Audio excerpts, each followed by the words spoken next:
Welcome back to another deep dive. Today, we're jumping into the world of romance novels, which can be, well, compelling, sometimes chaotic, but often really charming. Definitely. And our focus is a book called The American Roommate Experiment. We've got a stack of sources here, and they mention it's actually book 2 in a series, following the Spanish love deception. That's right. Which, immediately tells you there's probably a whole lot of backstory, maybe some drama already baked in before this book even starts. Exactly. So that background kind of sets the stage, doesn't it? It absolutely does. And our mission today, really, is to unpack the relationship dynamics here. We're looking at how this living situation, which starts off as just an experiment, supposedly, how it morphs into something, well, much deeper, much more emotional. We're kind of digging for those little moments, those tells that show what's really going on between them. Maybe even before they see it themselves. Precisely. Before they'd admit it, perhaps. Okay, so let's jump right in. The American Roommate Experiment.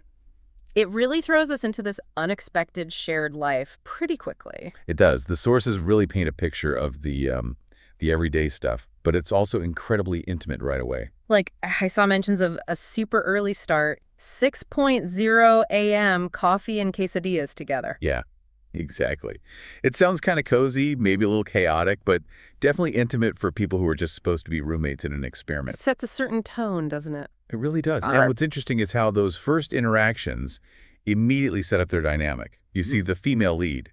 She's being called these really tender Spanish names like Preciosa. Precious, beautiful, right? Exactly. Yeah. Angel, Hermosa. Yeah. Even when she's just waking up, maybe grumpy, it's not just casual, it suggests this underlying affection straight away. A protective vibe, almost. Sort of, yeah. It softens everything else. And then there's Lucas. Ah, Lucas. His reactions sound intense, but maybe playfully intense. That's a good way to put it. He's got these lines like, Lena's gonna cut my balls off. Wow, okay. That's colorful. It is. And it hints at this other character, Lena, sister, cousin, whoever, who's clearly a big, maybe slightly intimidating influence in his life. Gives you a sense of his personality right off the bat. A bit dramatic. A bit dramatic, yeah. And that drama, mixed with her personality, seems to create this really specific chemistry between them. So it's that mix, the sweet talk and the frustration. Exactly. It's their unique communication style starting to form.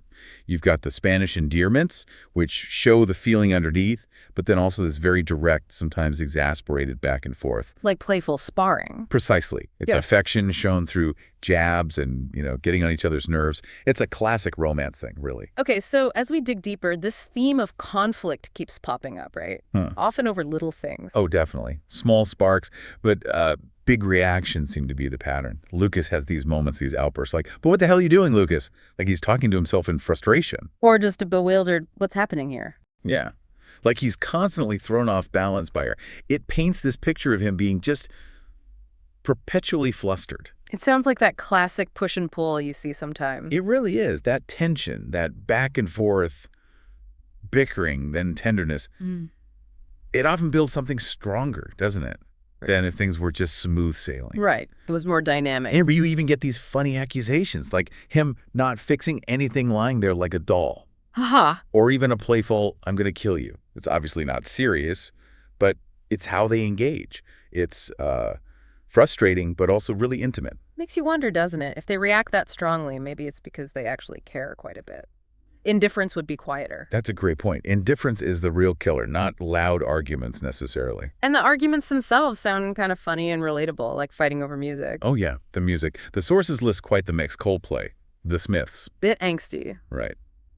Then ABA's Dancing Queen, Vanilla Ice's Ice Baby. Wow. Okay, that's a clash of tastes right there. It absolutely is. And it shows how their personalities collide even during downtime. But what does that really tell us? Good question. It's not just about the songs, is it?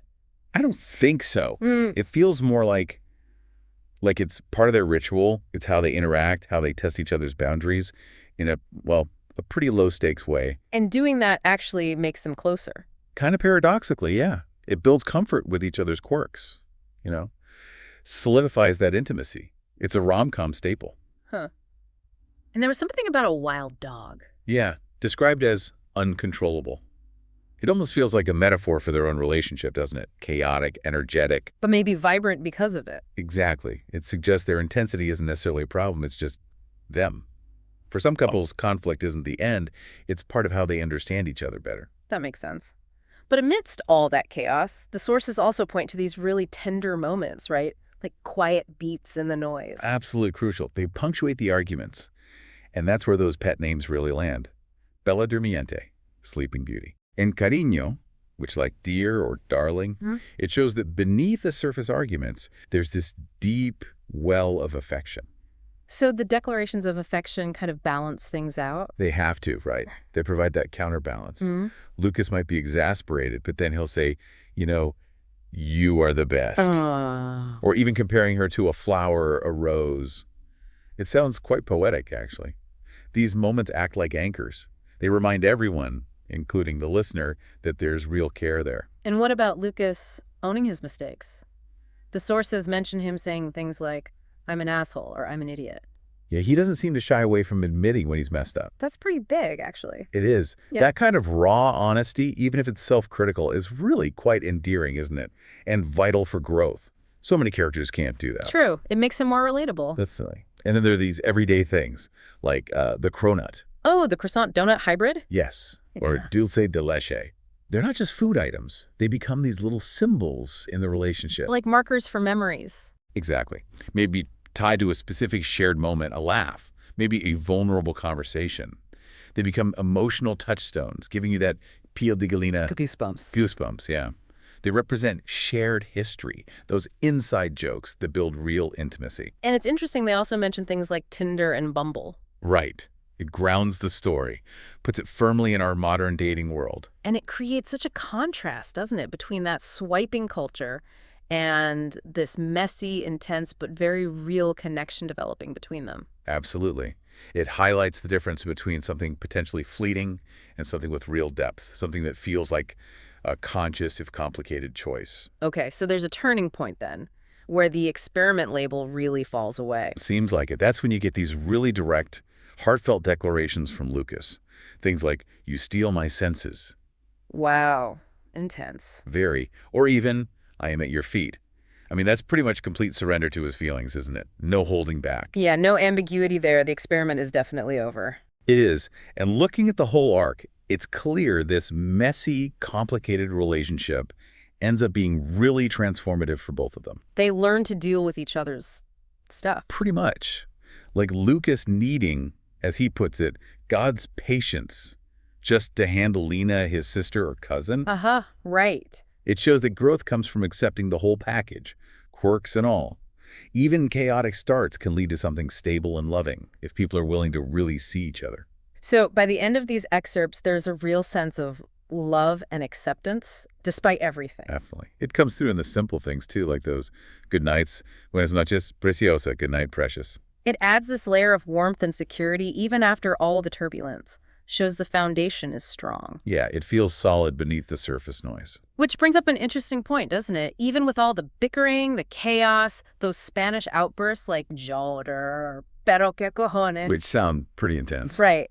But the core thing, what really matters, seems to be that deep connection and their willingness to be vulnerable.